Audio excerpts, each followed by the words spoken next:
Hello, Horror Fanatics. I'm Frank. And I'm Jenn, and we welcome you to our weekly podcast, The Horror. Thank you for joining us as we dive deep into all things horror, supernatural, scary, and downright creepy. If you like what you hear, rate, review, and subscribe or follow to add us to your regular rotation of podcasts. You can also submit any ideas, suggestions, and comments to our email address at oth@seriouslydecent.com. Yep. You can check our website out at ohthehorrorpodcast.com. Yeah. Yep. You can do all that. You can do all those things. If you're in I'd like to say and more, but I don't know if we have quite and more yet. Well, yeah. If you're in the spirit of giving and would like to donate to the podcast, there's a Linktree link in the show notes. Mm-hmm. And there's a donate link in the player on our website at ohthehorrorpodcast.com. And we'd appreciate any donations that would go to Dean's Biscuit Fund. Well, it would go to equipment. Yeah, well, we got hosting. We got that stuff. Right now it'd be tea and biscuits. Yeah. Biscuits for Dean, tea for us to keep us powering through here. Yeah. So, how was your week? My week was fine. Yeah. I made a decision that I didn't care where I was with my congestion, and I was going to have my coffee and my yogurt. I was going to live my very best life, and woke up yesterday with probably one of the worst cases of vertigo I've ever had. Yeah. I was pulling to the right, so walking was difficult. I felt like a car that was out of alignment. Yeah. Because it was noticeable. And bending down, forget about it. Yeah. Yeah. But, I mean, talk about a head rush. Sure. When you come back up, then you got to hold on to shit because you're like, I'm dizzy. This is hard. I don't like this. So we did the ear candles. Did that help? It did, but post ear candles, I did the drops and I did the heating pad. Mm-hmm. And when I did that, stuff was happening. Yeah. Well. So I'd say between those two things, and of course that means no dairy. Mm-hmm. Yeah. So I feel a little stuffy myself, a little nasally, so I apologize to anybody that's like, God, he sounds like he's talking through his nose. It's like, well, I'm trying. Kinda. Yeah. Maybe it's my turn. I don't know. Maybe. I don't know. Everybody's got everything at this point right now. You talk to everybody, it's like, oh, did you get the stomach thing? And people are like, no, but I got the fever, and then, oh, did you get the fever? No, I just got stuffed up head. Yeah. And then you got the other guy, I got a chest infection. It's just all over. Yeah. I think the 2-year vacation's starting to add up to everybody. Yeah, seriously. Yeah, if you live in New York, if you're one of those other states where you just lived your life. Lived your life. You're probably doing good now. Yeah, good on you. And all the power to you. So, episode 109, Cult of the Month, back in swing for 2023. And wow, what an intro back into the Cult of the Month. We're doing the Source family. We are. Which is kind of back to back on Laurel Canyon. Yeah. Yeah, it's very much. They're a little intertwined, know. Yeah. We tried to balance out Laurel Canyon a bit, and there was a lot in Laurel Canyon. We had to talk about the supernatural stuff. Yeah. We had to talk about the Illuminati conspiracy theory type of stuff. Yeah. And we had to just talk about the counterculture stuff. Yeah. There was a lot there, but rest assured, if you were expecting a full topic of something or more of, we're heading in that direction this year. Right, yes. A lot of these episodes are kind of intertwining together and moving around. We're year 3, we're starting to get a little more, edumacated on our seasons and our episode lists. Yeah.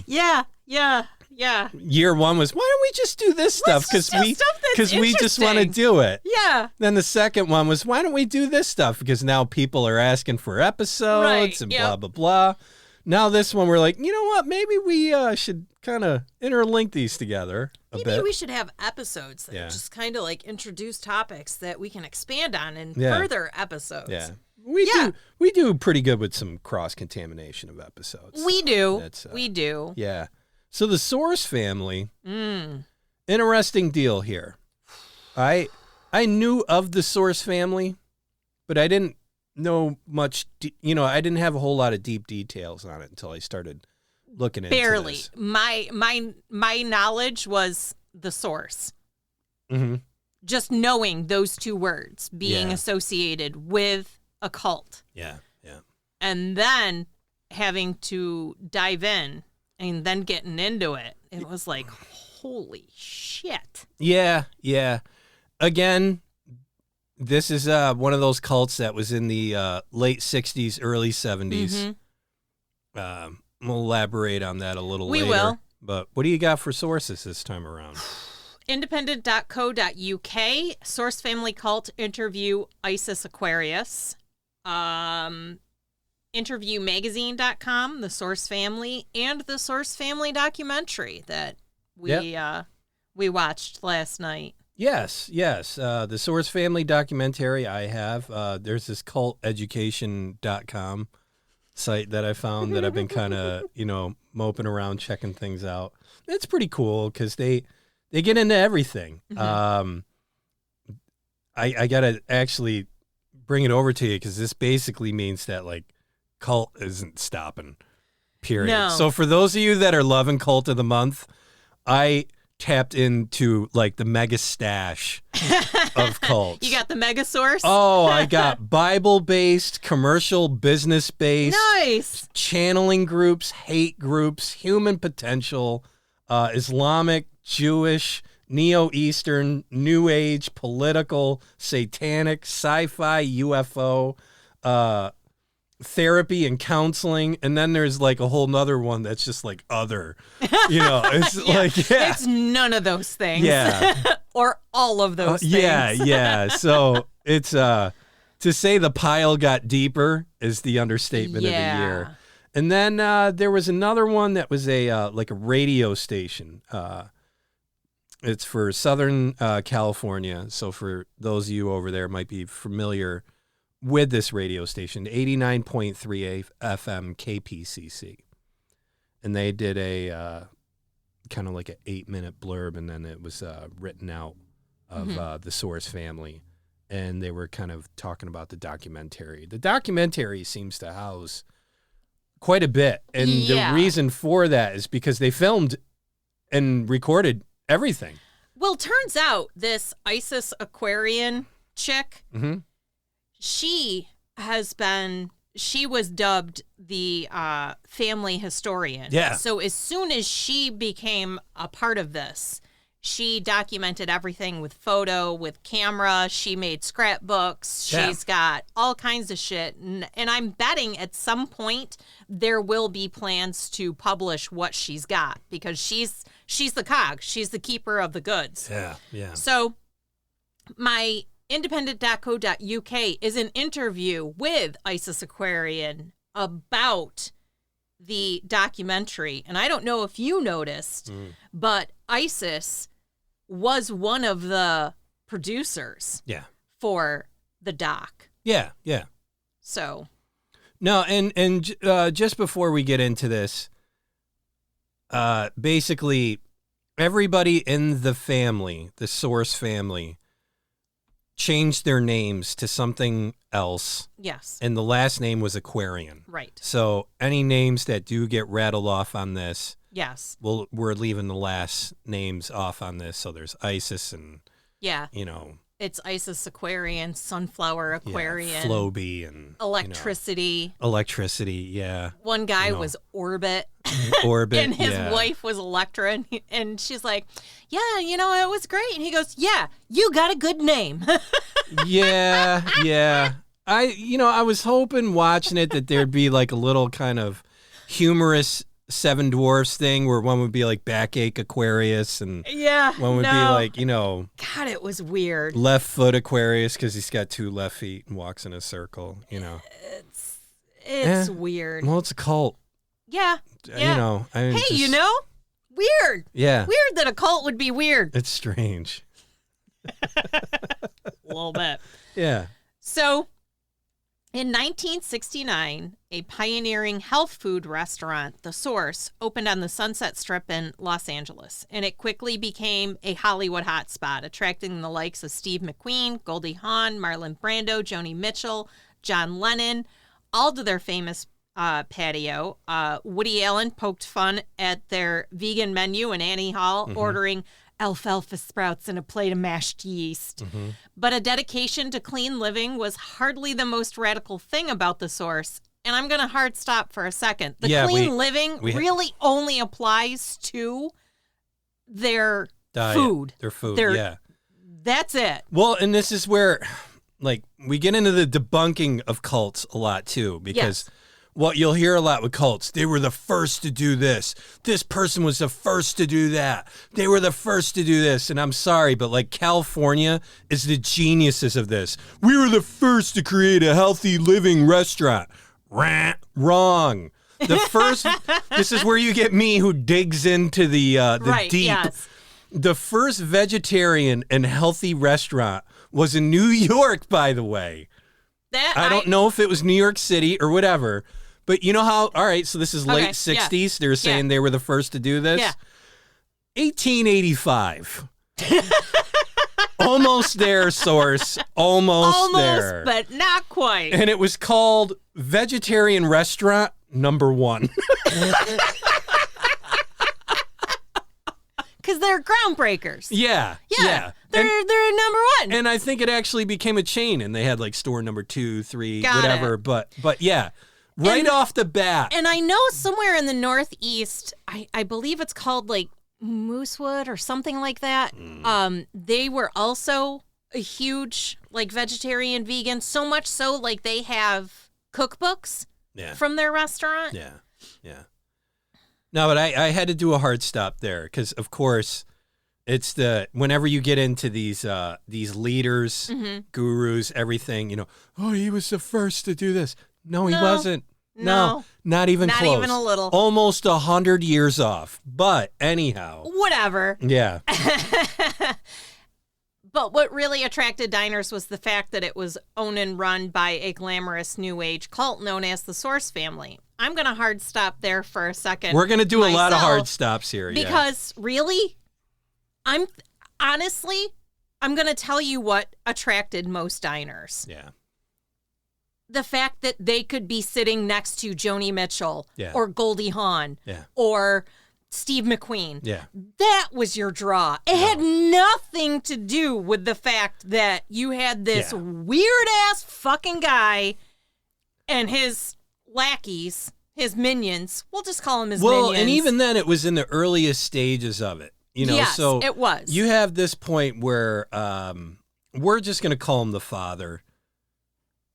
We might as well, because that's where it all heads. But I don't know. Do we want to call him by his real name?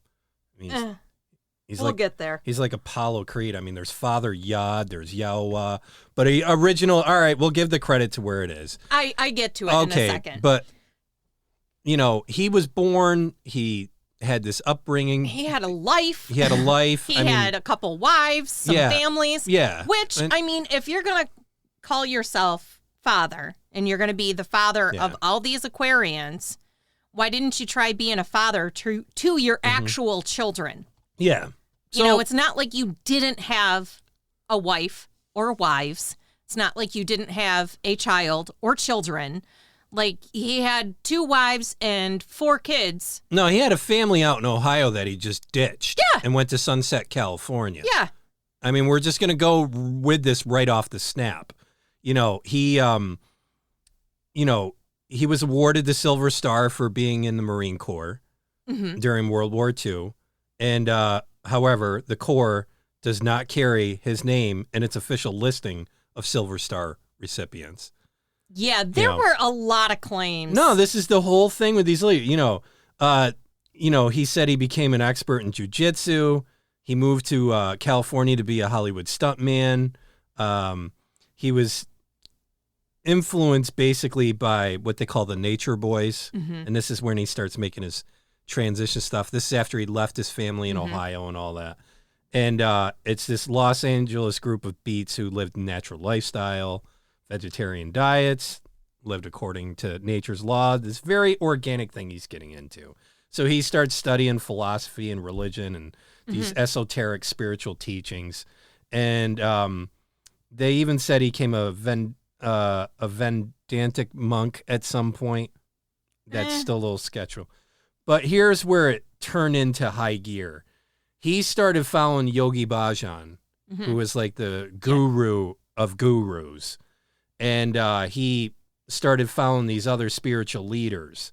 And then from that point, everything changed in him. Right. And he had this big transformation, specifically Yogi Bhajan. Like that was the turning point. Now, the funny part is like, even there, all the signs were there. All the signs were there. All these, like Yogi Bhajan and all them, they had Rolls Royces. Yes. All this stuff. Yes. They got this massive life where they got all these people, all these followers and all this stuff.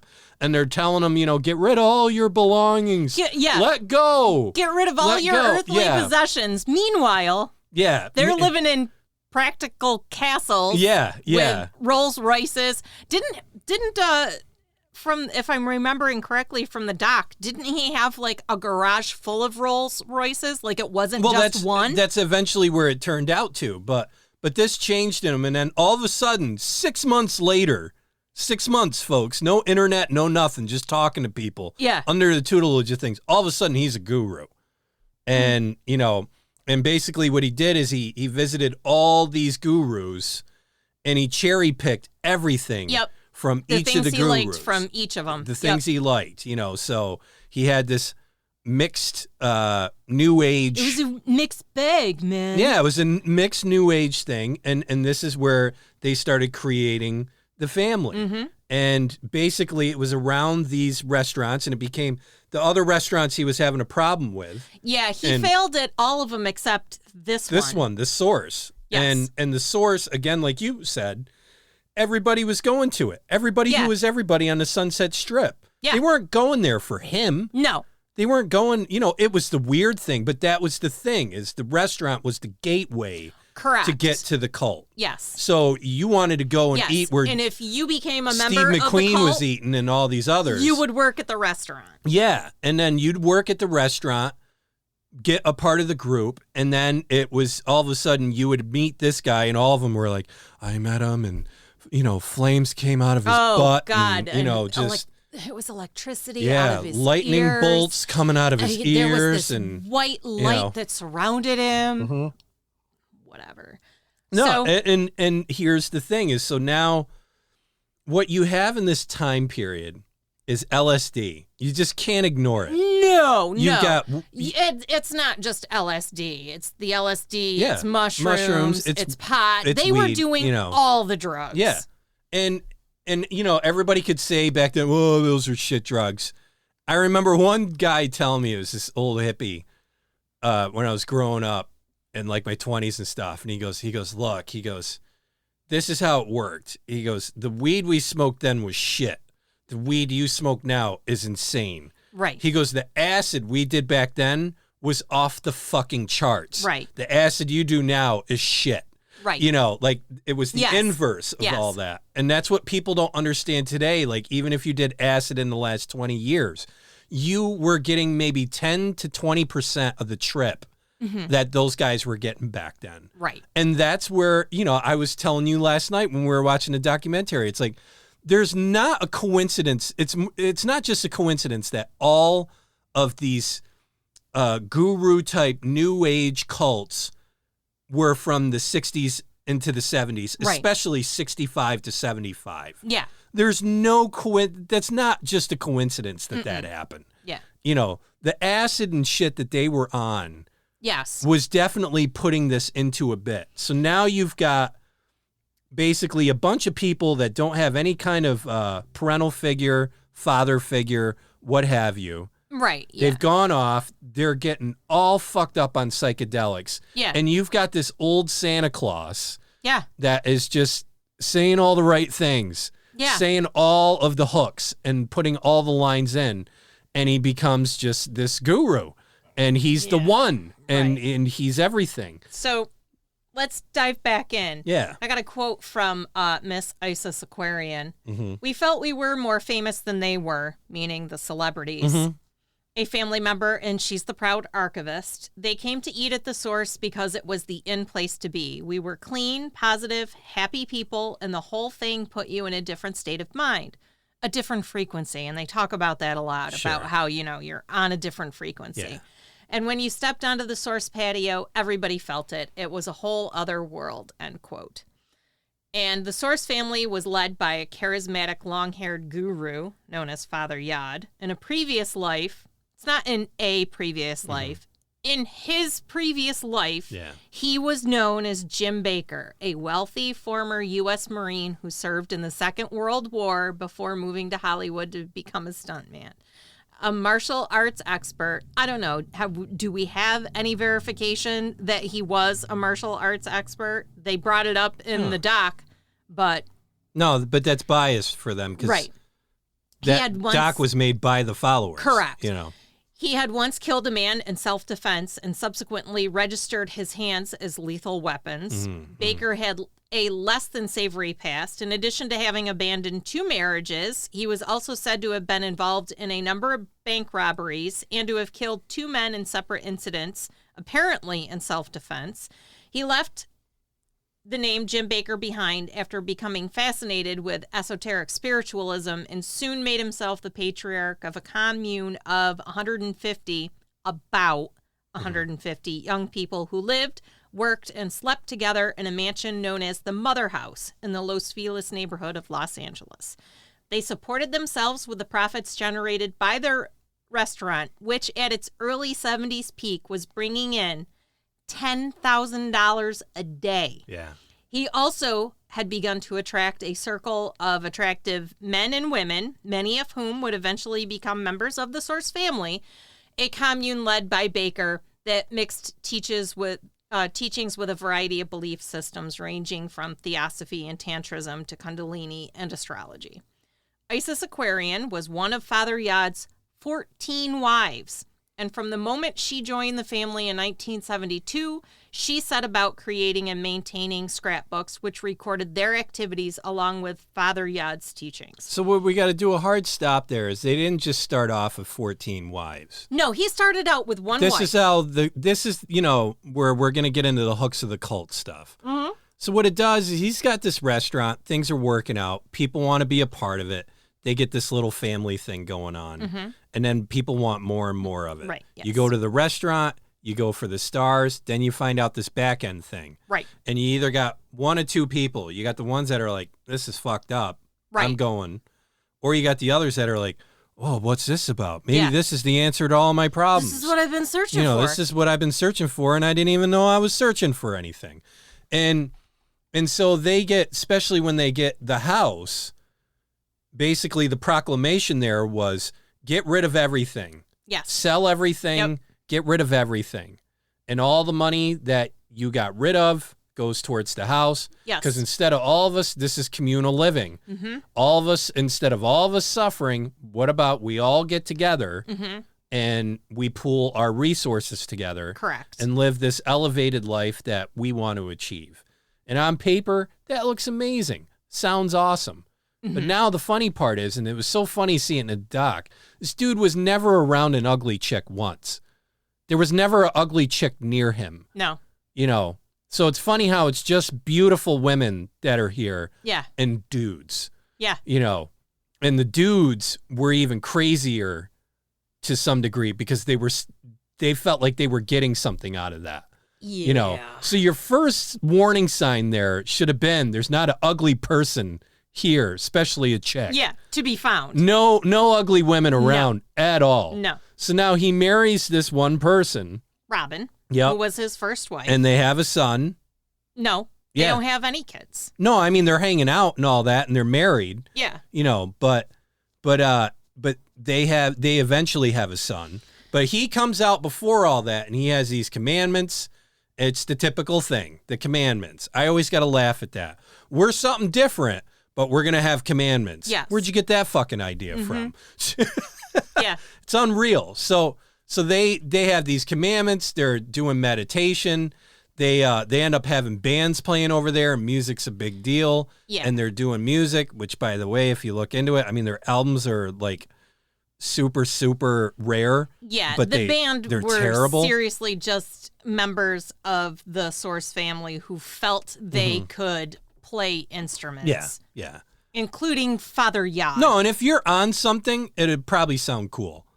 I've been on things before, and I've not, and I do music as well. And I'm telling you, if you were on something, that music would sound good. The most shocking part was Billy Corgan from Smashing Pumpkins just raving about the music and about how it's more than just the music. And that was a young Billy Corgan. Yeah. I think, someone should ask that again, and just listen to it and play it. Maybe he stands by it. Who knows? Maybe he does, but I mean... Whatever. Yeah, so, basically they're going around and they're fishing and they're gathering people to follow the movement. And they literally were saying that. We're going around fishing. We're finding people, this is, and they decide which is, who comes in, and that's weird because I guarantee Father decided to pool all their money and get the giant house collectively. That was Father's decision. Yes. And, now you've got, many arriving, many are leaving. It's in and out, in and out. The music and movie scene intermingled with them. And it was, basically the same scene as Laurel Canyon coming in there and going out. And it's nothing but just like good old fashioned sex, drugs, music, and new age guru living at its heart. Yeah. And that's what I dig the Source for. Like if I were to tell someone, like, if you want to see, like, good old-fashioned sex, drugs, music, and new age guru living, just go check out the Source. Yes. Watch the documentary. Yeah. Because I remember every time they were showing somebody, their eyes just huge. You're like, there's not a pupil in sight. There's not no, it's just all pupil. Like, it's just, they're all. No iris. Yeah. They are all lit. They were just all just It was funny. You're like, there's not a sober person among them. And they would flash through the pictures and you're like, hi. Yeah. Hi. No, and I don't mean high. high. People are high. I don't even mean high, like tripping face. Yeah. Like, they're just all, and granted, it's fine once in a while, but when you start doing it all the time, and this was something I was describing to you because you've never done it before, is like, on that acid especially they had back then, you are basically out to lunch for 10 hours minimum. Yeah. It's a 10-hour ordeal. 8 hours super minimum, but you're talking, people would tell stories about the acid then, like 16 hours, 18 days straight, and they would either just keep dosing or it was just a long deal. But even now, like if you were to take a psychedelic like that, if you take it consecutively, especially more than once, but even after once, like it changes your brain chemistry. Yeah. And you can now surface things up at will for a period of time. So even if you just did it once, you're going to feel weird for a couple days because your brain chemistry's changed. Right. And you can now generate that stuff without the aid of the drug. Right. Not to the same intensity. Yes. So now this is what happens. And of course, this is the LSD era where they're experimenting with all this. They don't know this No. They're just doing it. Yeah. And they're doing it in excess. And so now you have these crazy things happening when they're like, no, but I wasn't on acid. It's like, Yeah, they don't mention that they're doing acid daily, but they do say they are doing the pot daily. They're calling it the sacred herb. The sacred herb, yeah. But even that, like if you can tell that that's not just especially pot. the swag shit they were smoking back then. Yeah. No, I'm sorry. No. But also they weren't eating well.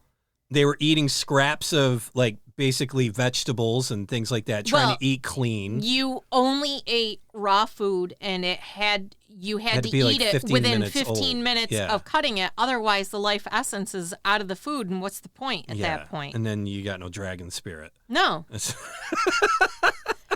So, yeah. So let's get back into this. Yeah.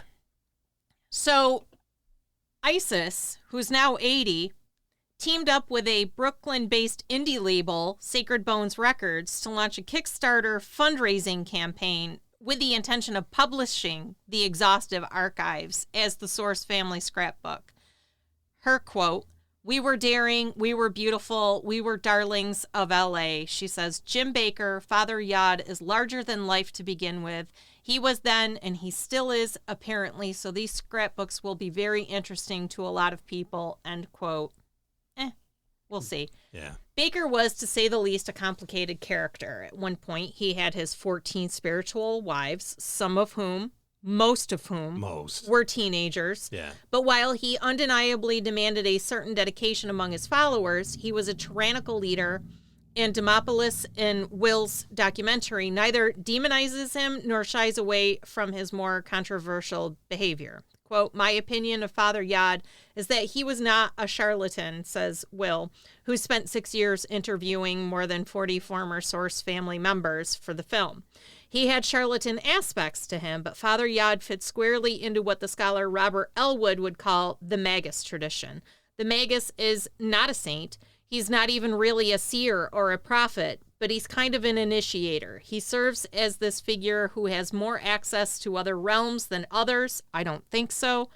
People like that existed in ancient Greece and throughout every culture, and they were always questioned by the authority. Father Yod, to me, has a lot less in common with Charles Manson than he does with Pythagoras." Aquarian herself first stepped onto the Source patio in search of people that looked like Jesus, or rather a selection of Jesuses, for something that she was doing with her fiance.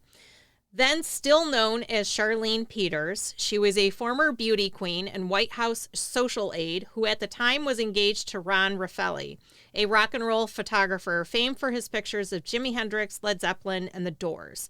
When Raffaelli was commissioned to shoot an advertising campaign for the musical Jesus Christ Superstar, she headed to the Source restaurant to look for suitable models among their bearded hippie staff. And I can say, she could have just grabbed the first 6 dudes she saw and she would have been done. Yeah.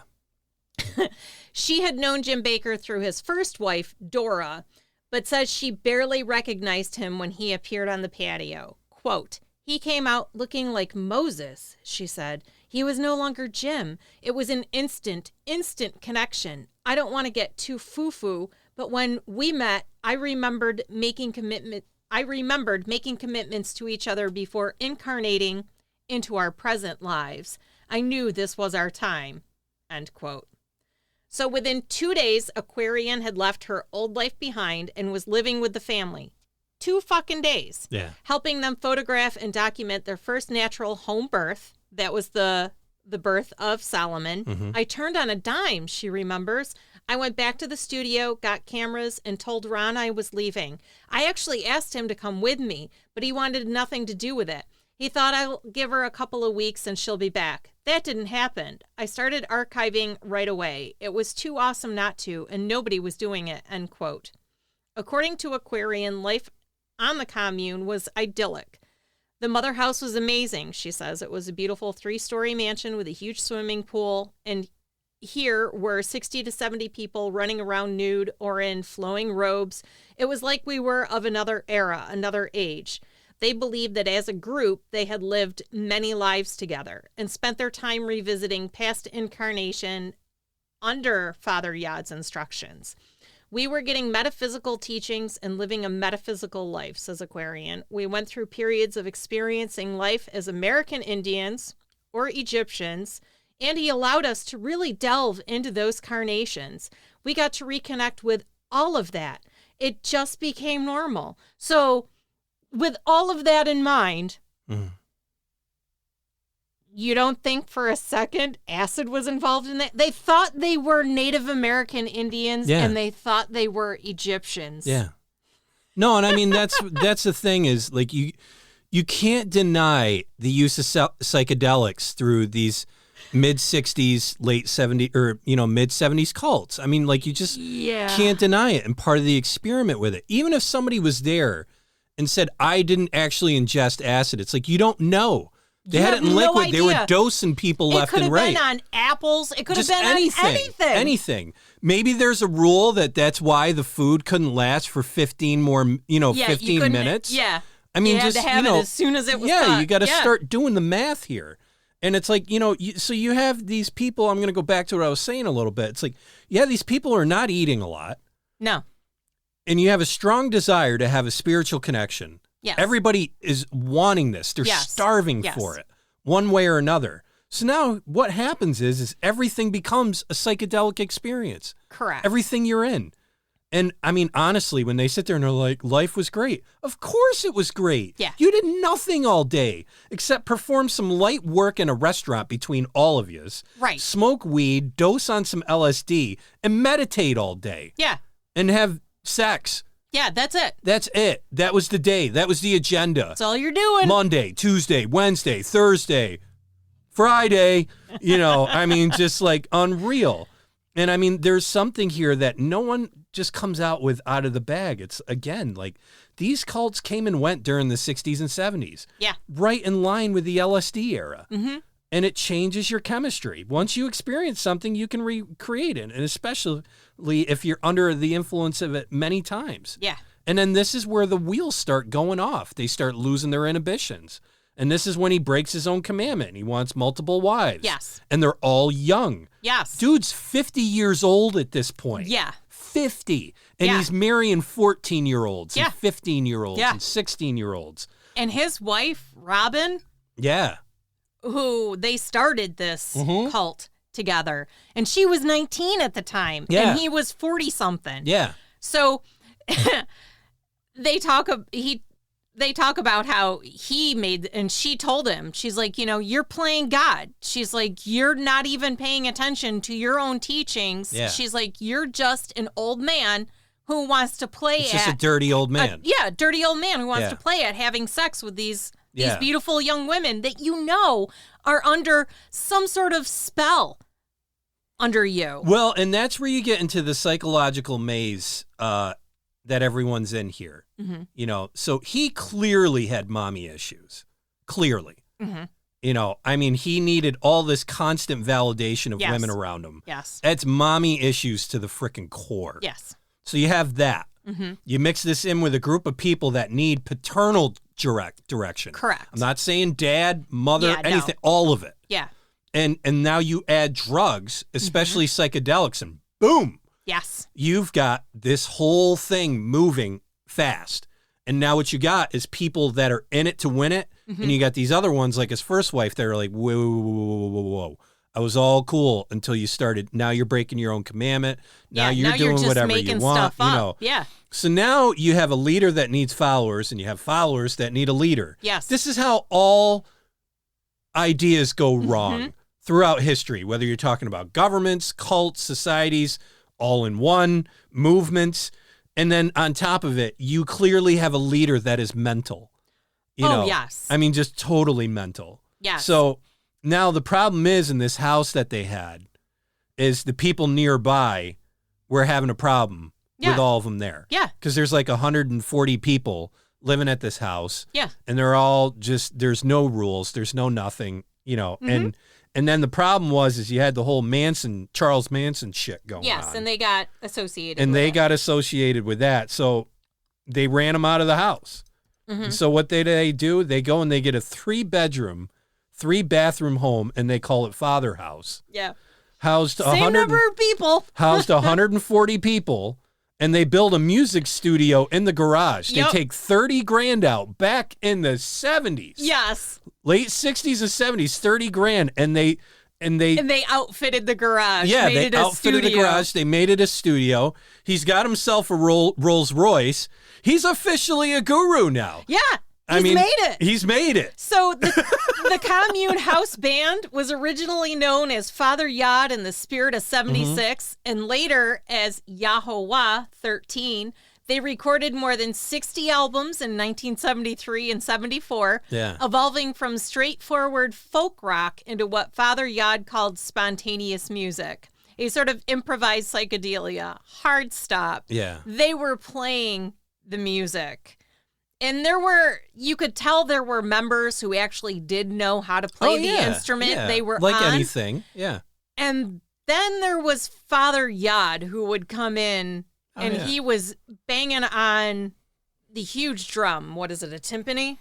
I don't know. There were some shots where they had, like, it was just a bass drum tilted over. Got it. I mean, it was, but basically, they'd meditate in the morning, then they jam in the garage, and they do this day after day after day, and they just record all freaking day. Yes. And just record whatever. And they were calling it improvisation and all that and stuff. then they called those albums.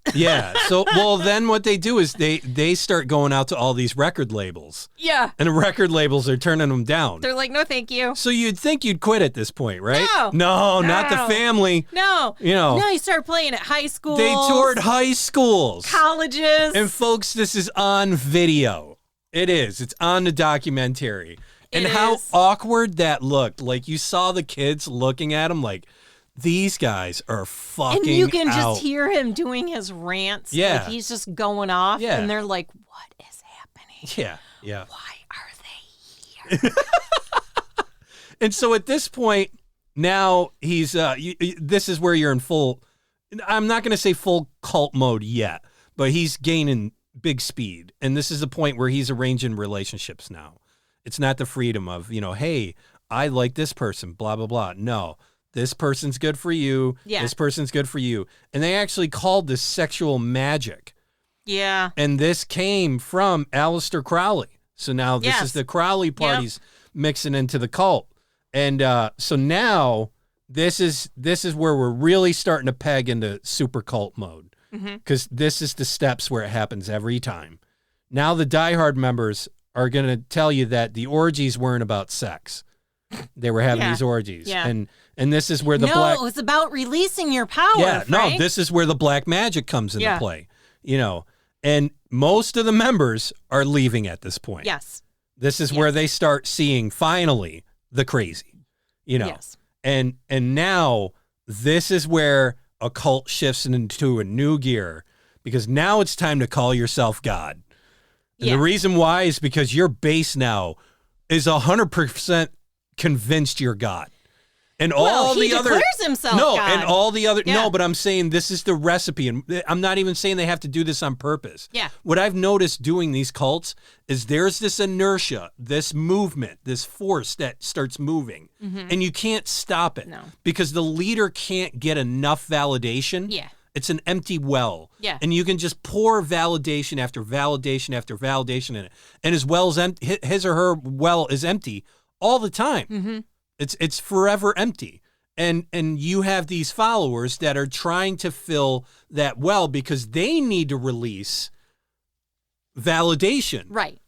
Because they couldn't release validation onto anyone else, or they felt they couldn't. Yeah. They felt repressed, or they felt whatever. So now you've got this like negative positive flow going where it's just moving. Yeah.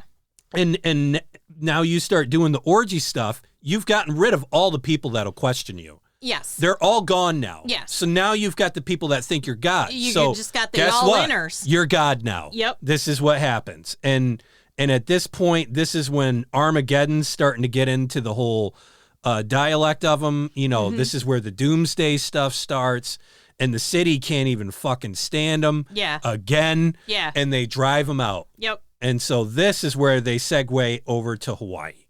Right. Do you have anything before Hawaii? Oh, I do. Okay. So for all the Source family's radical ideas about free love, natural foods, and communal living, many have pointed to Father Yod's 14 wives and his control over the group as evidence that it reproduced elements of patriarchal society. Like he didn't break any new ground. Yeah. Aquarian, Isis Aquarian doesn't see it that way.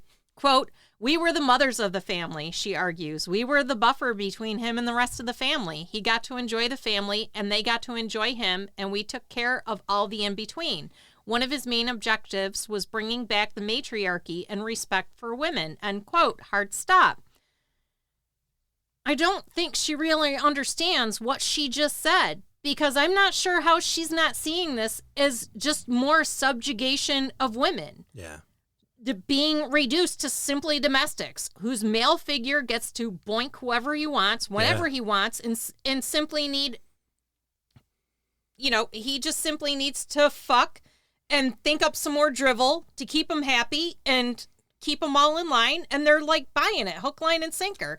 It's so much so that she's actually saying, yeah, no, we were just taking care of everything and everyone, like women have done for centuries. Yeah. Like, you didn't do anything new. You didn't break any new ground. Yeah. How do you not see that, aside from the fact that you don't want to? No, or and you're seeing that as, oh, no. We're just doing this highly elevated thing. Yeah. No, he's literally being a dude. All he's got to do, he doesn't even have to work. He just has to boink these women, say some words, and they're like, oh. No, I'm sorry. Isn't it great? This is what drives men crazy. This drives men nuts because they see it all the time. A gentleman will hold open a door for someone. You don't need to open a door for me. And then, you find out later that person is this. Yeah. And you just look and you're like, holy shit. And this is what men get frustrated by. Real men. Yeah. I'm not talking the poser men or and this guy, I'm sorry. He's not a man. No, he's not. A boy. He is a little irresponsible boy. Yeah. That's all he is. And yes. And he just figured out by dumb shit luck how to manipulate people. Yeah. That's really all there is to this. They kept saying, how charismatic he was and how once you looked into his eyes. And now, mind you, this bitch took pictures for days of this dude. And I'm like, how do you not see there's emptiness behind those eyes? There's nothing of substance there. I saw no charm, no charisma. When you're starving for attention and when you're starving for validation, you're starving for all these basic things. And a lot of it is you could have it all around you, but you just don't want to look at it. You don't want to see it. Yeah. And that's the same thing here. Yeah. She doesn't want to see what's really going on there. It's when you go chasing a utopia, I think it's important for people to really kind of grasp this. When you start pursuing a utopia, especially like they are, you start falling in love with the idea of the utopia and not what you're actually in. Correct. And you start confusing for what you're in as it's an actual utopia. Right, correct. And you will come up with excuses. That's the cognitive dissonance. Right, That's all of these things that are cult-related, get you into a cult or also just in an abusive relationship. You take a battered wife. Why do you stick with this guy? Well, deep down, he's a really nice guy. He's just misunderstood, and it's just, it's these excuses and you hear it there. Like she does not want to accept the real reality of what's going on. Yes. So she's fully into the illusion in her mind. Yes, that's the reality. Yeah. And that's a delicate game to play. You've got people here that I hate to say it's sad. They got problems. They do. The ones that are still enamored and still under the spell. It's very sad. It's sad. So they asked her how she felt about the Source family being referenced as a cult. Mm-hmm.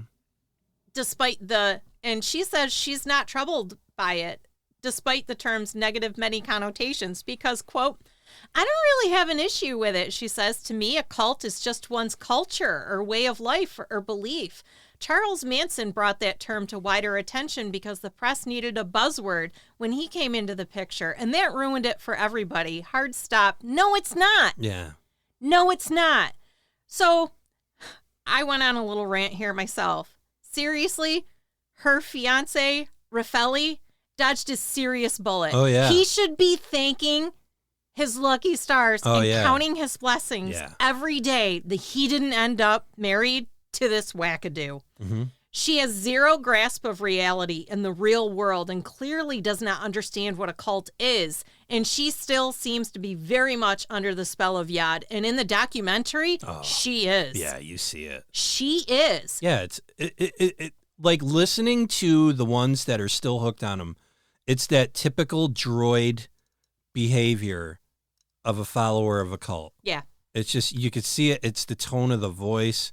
It's like a hypnotic trance, you know. Yeah. I mean, it's amazing. It's amazing that people get to that level, and then also again what they'll defend in that whole bit, you know. So, like the whole Hawaii thing. Yeah. So I have. They moved to Hawaii. And once they got there, they faced a hostile reception from the locals as well as money troubles because they blew their money on a fishing boat and then a helicopter to find the fish for the fishing boat. To my knowledge, in the dock, they didn't set sail once looking for fish. No, and here's the thing. So like the Hawaii move, this is legendary cult stuff here. Yes. This is why I'm so glad we picked this one, because this like it checks all the boxes for cult. Yeah. So you're in California, you got this restaurant and you got this house. You get chased out of the house. Yep. So they say, let's move to Hawaii. Now this is where you totally lost all reality, because you're losing now your number one income earner. Yeah. You're leaving the restaurant. Yeah. So now you're in Hawaii, and this restaurant's worked with you for years now. Yes. And now you have nothing. So they buy a fishing boat. Yep. You know, because there's water. Yep. You know, and somehow someone knew how to fly a helicopter in that group, which is just hysterical. The funny part was to see the actual crazy there is they were convinced. Oh, 100%. That Hawaii was going to be the answer for the utopia. Oh, yeah. They were like, that's the thing they were missing the whole time. Like the first 2 times didn't work. And the funny part is in the dock, they're getting shooed out of all these different parts of Hawaii. Yeah. So on the 25th of August, Father Yod makes this announcement that... Yeah, pause before we get to that. So this is where I'm getting at, is this is where you lose your reality. Yes. First utopia was the restaurant, and he lived in there. Mm-hmm. That wasn't enough. Nope. So they go into the house. The mother house, yep. So the mother house, they go into there. That wasn't enough. That didn't work out. People ran them out. Yep. So this isn't a utopia anymore. Nope.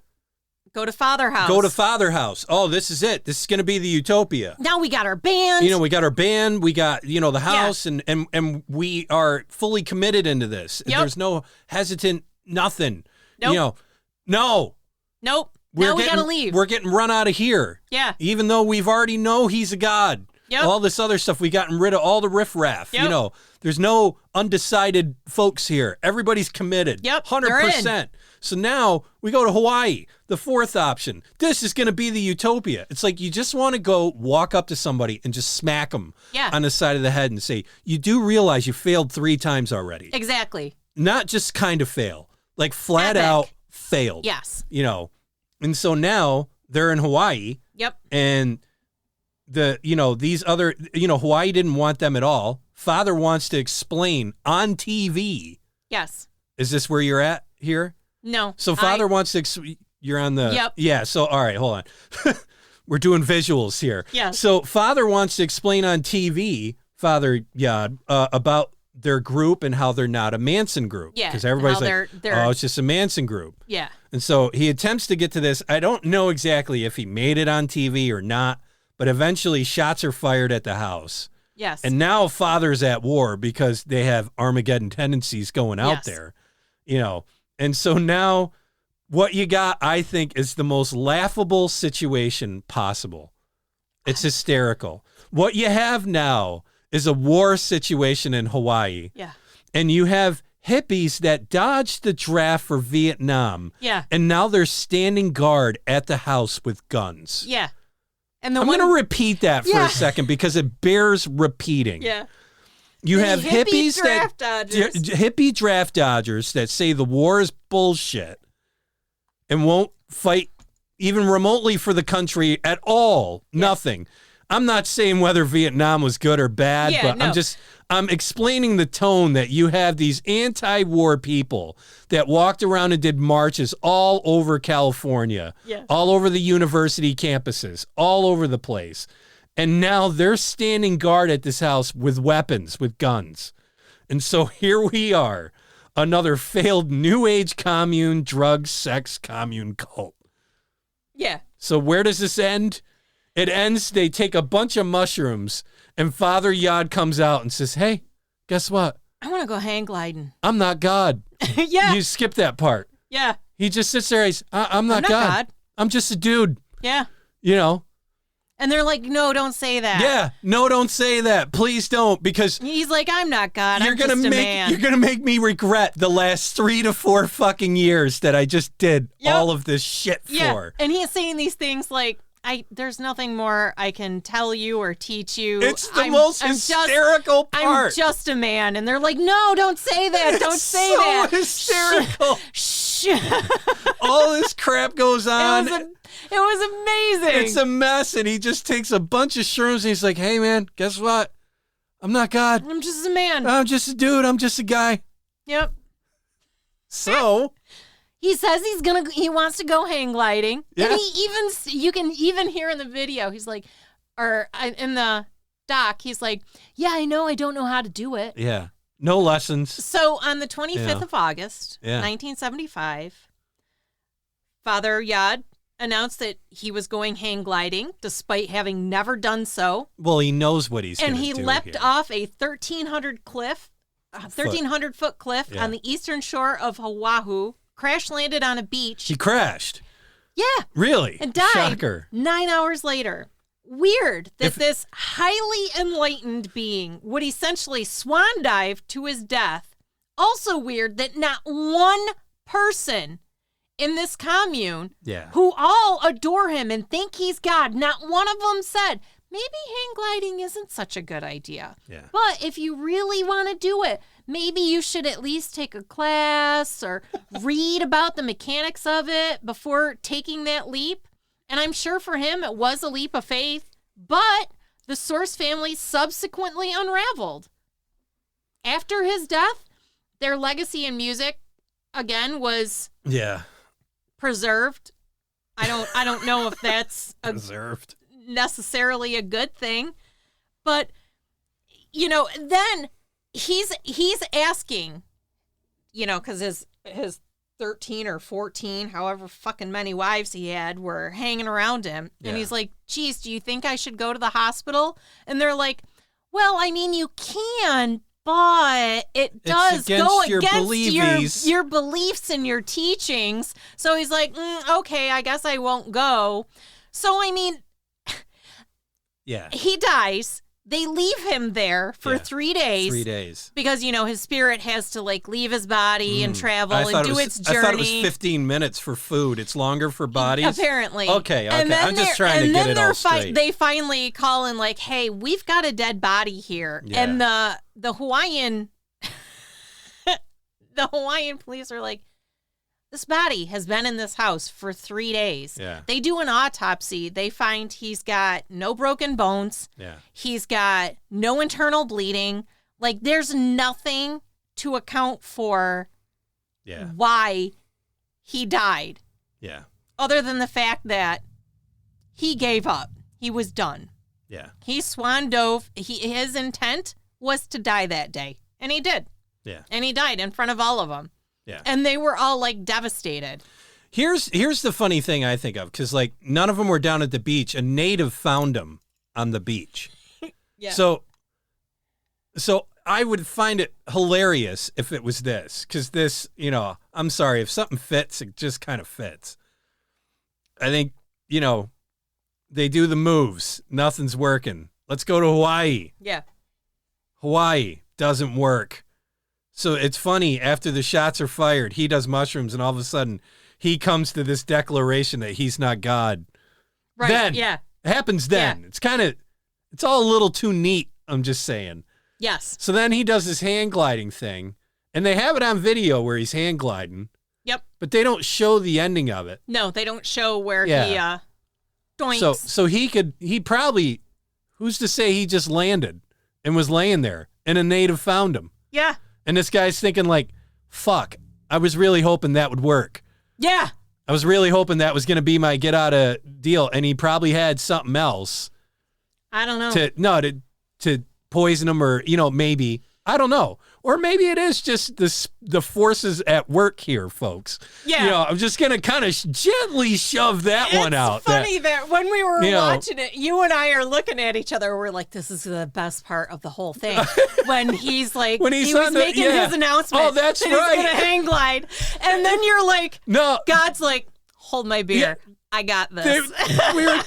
We were talking about that before, and I was like, this is going to be God's hold my beer moment. Yeah. And then the woman comes out, and she goes, it was amazing. She goes, he's there with the hang glider on the cliff, and the wind's roaring. The wind's roaring like crazy. And it just lifted him out, and he went, and then all of a sudden, the wind stopped. Died. And I was just sitting there like, God went, skadoosh. Who's God now? Yeah. This is what God does. This is what God does, bro. Oh, yeah. No, and then like he lives on the bottom, and they're carrying him up. I mean, it's just like the mommy issues. Oh are my insane. God, it was horrible. Should I go to the hospital? He actually named. I think she was like 14 and or 15. And his own followers killed him. 14 or 15 years old at the time. And he made her his spiritual mother. Mm-hmm. So there's pictures of this 50-some-odd-year-old man with Santa Claus in a white robe laying on this 15-year-old's lap. Yeah. And she's comforting him and mothering him. And it's like, what the actual fuck, man? Yeah. No, it's a mess. And then, like I said, you have this pictures with Robin's face after he goes full 14 wives and yes. Yeah. I said to you, I'm like, look at Robin's face in all those pictures. She is livid. She's not happy. She is pissed. Not happy. She's seething in every one of those photos. Yeah. And he's just sitting there like, isn't this great? And it's weird because, like, again, doesn't leave. This is how hard, like, I don't think people really, they underestimate the ability of leaving something, especially that you've been a part of for a period of time. I watch people that work at companies for like 2 years and they leave and they're just like, oh, I'm really going to miss everybody. I'm like, in a month, you're going to fucking forget this place. Yeah. I mean, you'll think of people. Yeah. But I see those people that like I never got it. I mean, you know how I am at work. Like I bring very little personal connection there. Yes. My desk is very bland. And and I'm so seasoned at the point now, like I told my coworkers, I'm like, look, don't take this personal, but I work here. That's it. I have my friends. I have friends. I have family. I have all this. This is my needs are met. This is a financial transaction I'm doing right here. You know, and granted, I love my coworkers and I tell them all the time, like, love you guys. I'm glad I'm working with you and all that stuff. But at the end of the day, it's a financial transaction. But I'll see people there and they fucking move in. They got I got to be as comfortable as possible here. It's like, no, you don't have to. Yeah. You just do your job. Yeah. And go. It's not home. This doesn't need to be an experience. It's like, it doesn't. Because here's the deal. If they weren't paying you, you wouldn't be here. Exactly. If they were to just say, hey, can you volunteer the rest of your time for a month? Can you do that? You'd be like, fuck you. and leave. I don't care how nice the place is. Yeah, you've got other things you're into. And this is a problem where you dive like head first into a group like this. Like even this, like I participate in groups like with the church and I participate in groups for this and that, but that's not my lifeblood in there. Like that's not when you make something like this your core, you also got to understand that you might have to leave it someday.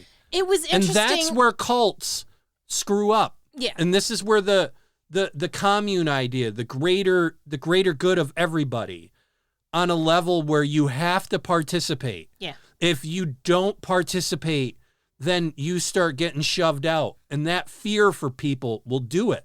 And you saw it these last couple years. Yeah. People were accusing people of things you would have never thought would have came out their mouth. Yeah. But it was all in the vein of keeping their job, keeping their head in line. And people can disagree with it all they want, but that's what the fuck happened the last couple of years. You know, you had the people narking on people. The narking on people. I remember the first couple months of that lockdown. Yeah. And I was working part-time in retail at a home improvement store. And the narking was unfreaking real. Yeah. That person doesn't have their mask on. That person's, get 6 feet away from me. That person's not 6 feet away from that person. Blah, blah, blah, blah, blah. And I hate to say it, 90% of them were chicks. Yeah. And it was freaking ridiculous. Yeah. It really was. It's like, why are you here? Yeah. I remember if you're so concerned about it. Yeah. Why are you here? I remember the one woman came in, older woman. She goes, I can't believe all the people, because this is like week 3 or 4 of it, you know, and everybody's supposed to be home. But no, everybody's going to Lowe's and Home Depot and Walmart because they were the only places nothing open. to fucking do. Yeah. You know, and people are bored, you know, and they can't hang out with their family for more than 2 hours without getting in a fight or it being awkward, which is a whole nother problem in its own right. Yeah. But the fact is this woman comes in, I don't get why all these people are here. And I just turn to her, I go, well, what are you doing here? Oh, I don't have a garbage can. It's like, really? Yeah. You know, you're going to get mad because this, you know, guy's buying plumbing materials because his fucking toilet broke. Yeah. And yet you're here bitching out because you need a garbage can? You know, really? Okay. And it was just never ending. And it just, that's when we started doing cults and I was seeing that on a daily basis. And I was like, holy shit, this is insane. Well, and you were saying that the cops would come into Lowe's and they would talk to the manager and they were like, they told the manager, as long as your employees are wearing masks. Yeah. That's all we need. But that was the thing is they had people calling the police. Yes. To say people weren't wearing masks in the store. Yeah. And then the police were asking, well, is it a customer or an employee? Yeah. And they're like, it's a customer. Yeah. And they're like, what the fuck do you want from us? Yeah. You know, it's like, do you got a name, a picture? No, nothing. Just, they're doing this.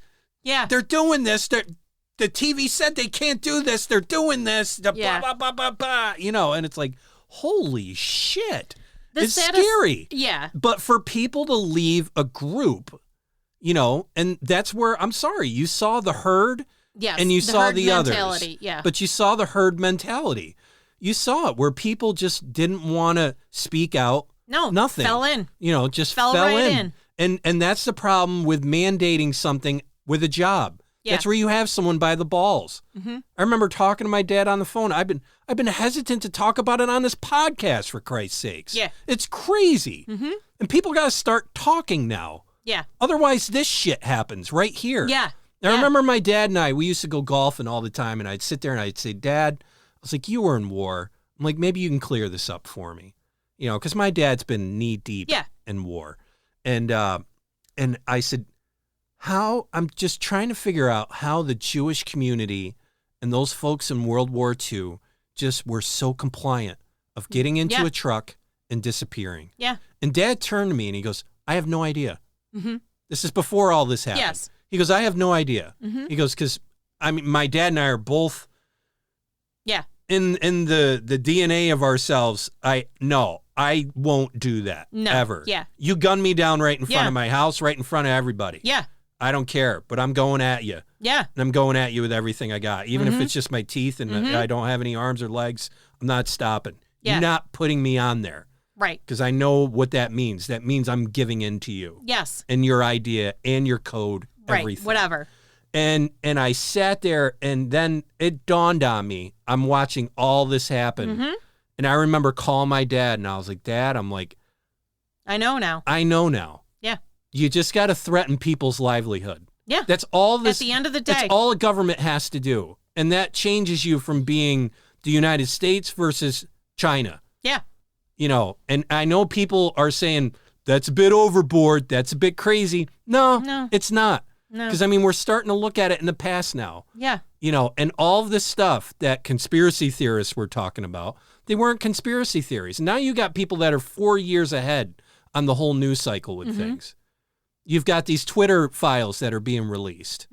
And they're talking, I mean, it's the government talking to Twitter. Yeah. Saying, so it wasn't a logarithm thing. Yeah, it wasn't it wasn't any kind of code or anything. No. Yeah. It was emails of political people saying, cancel this account. Yeah. Suspend them. Yep. And even there's communication now from Twitter.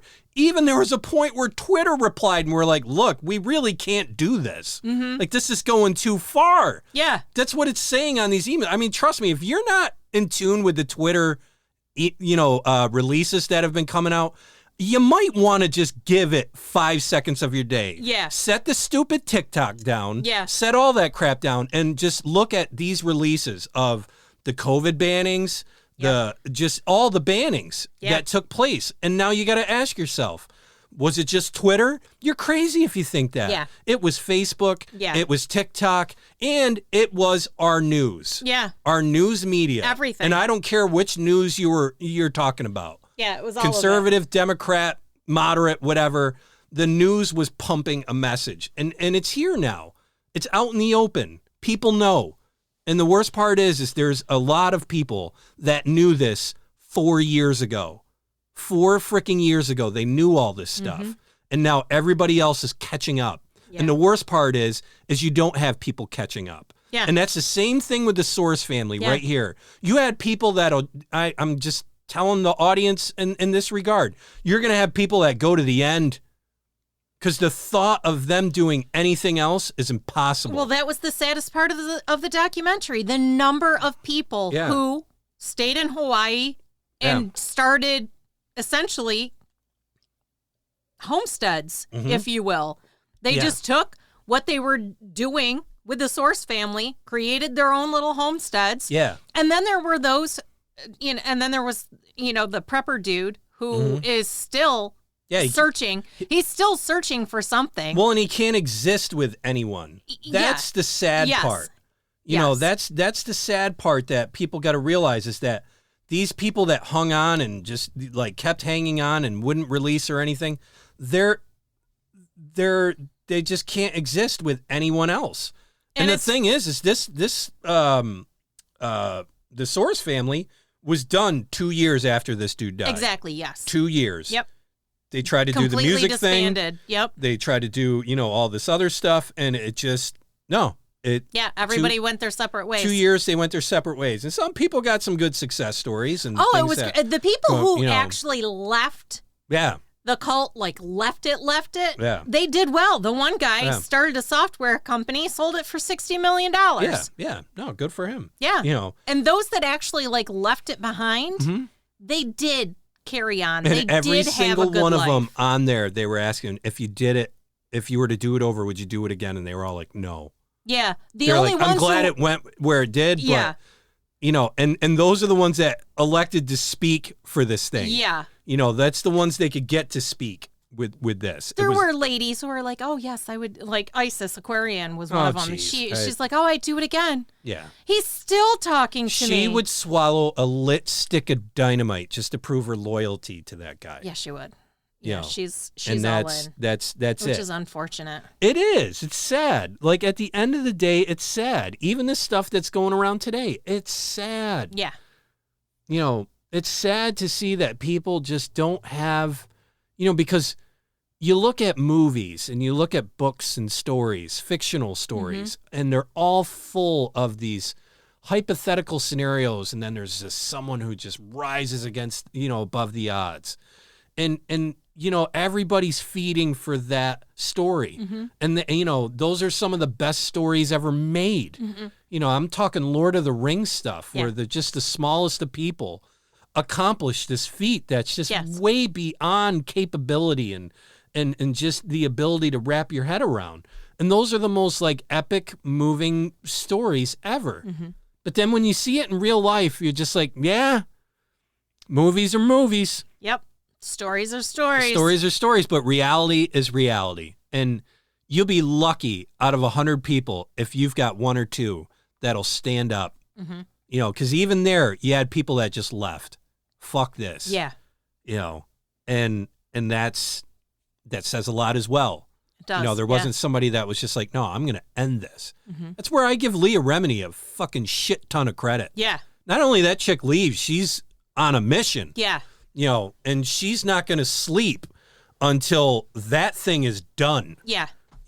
And I give all the credit to that. She's fighting. She's fighting, and she's trying to save she's the only one fighting. And she's trying to save as many people. Now, granted, this was done in 2 years, done, but you have some of these other, there's still people following NXIVM and still following Keith Raniere. It's like, oh my God. Yeah. Like, what does it fucking take? Yeah. And seriously. This is what I mean by the current situation of things. There's going to be people that ride this to the end, and there's nothing you can do about it. Nope. Nothing. So, it's sad. It's really sad. And that always seems to be the end of these these cults that we do. It just becomes very sad. And this one, is a wild ride. You see the beginning and you're like, whoa, this is crazy. Then in the middle, you're like, holy fuck, this is nuts. And then at the end, you're just like, this is the saddest thing I've ever seen in my life, especially the testimonials at the end. Yeah. Where they were talking, because even the success stories, you're like, you're just still a little broken in there. Yeah. And, but you see the ones that have moved on, but you see the ones that are just still chasing it, So I would say that's the source. That's the source. The first Cult of the Month opener for 2023. Yep. And next episode, we're going in a different direction. Totally different direction. Yeah. We are going to discuss a man who was missing, a father who was missing for decades. Yeah. The mysterious disappearance of George Carroll. Yeah. Yeah. Yeah. I love these stories. I do too. Because we did one in the past. What was it? The dude. Oh, what was it? It was the dude that they saw footsteps right before a frozen lake, and he was gone for 2 months. The kid. Oh, that was from the forest where the kid disappeared and then walked out 2 years later, and they're and came back and same clothes, same everything. Yeah, yeah. And they're like, what just happened? Yeah, I forget the episode we did that on. Yeah. And I don't even know if that was the actual episode or... I think it was in the Hoya Baciu Forest. No. When the little girl disappeared, and then she came back 2 years later. Oh, and we might have bolted. Clothes. We might have bolted those stories together on it. Yeah, it's possible. This is where they're starting to become. They're starting to pile up. I can't remember them like I used to, which is a good thing. Yeah, it means we're doing a lot of them. Yes, many mucho mas. We are. So George Carroll, the missing father, next week. I don't think there's any other announcements other than thanks for listening and sticking with us.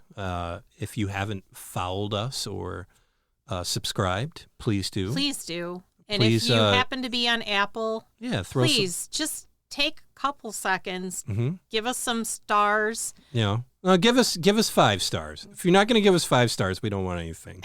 That's But you want to do a comment as well. Yeah, it helps. A review, it really truly helps. The subscribing and liking is the that's the big help. But if you're on any of the other platforms, please, it's every little bit. Those simple little seconds for you helps us a great deal with other people finding us. Correct. Because we're that's all we're doing. We're nobodies, folks. That's the thing. We don't really have the name recognition. To some we may, but possibly. I guess everybody's got to start somewhere. Yeah, we'll get there. Rule number 1. No Ouija boards. Number 2. No dolls. 3. No capes. 4. No blood rituals. 5. No cults, satanic or otherwise. Rule number 6. No apathy. You need to act to help enact a positive change in this world. Certainly. Number 7. Don't engage with the black-eyed children. Don't do it. Don't engage with the black-eyed folk. The folk? The folk. 8. Just listen. Yeah, it's a good trait to have. So, thank you so much. We love our Horror Fanatics. We do. And we look forward to delivering you another episode next week. Yes. But till then, have a wonderful day, a lovely week. And make good choices. Take care.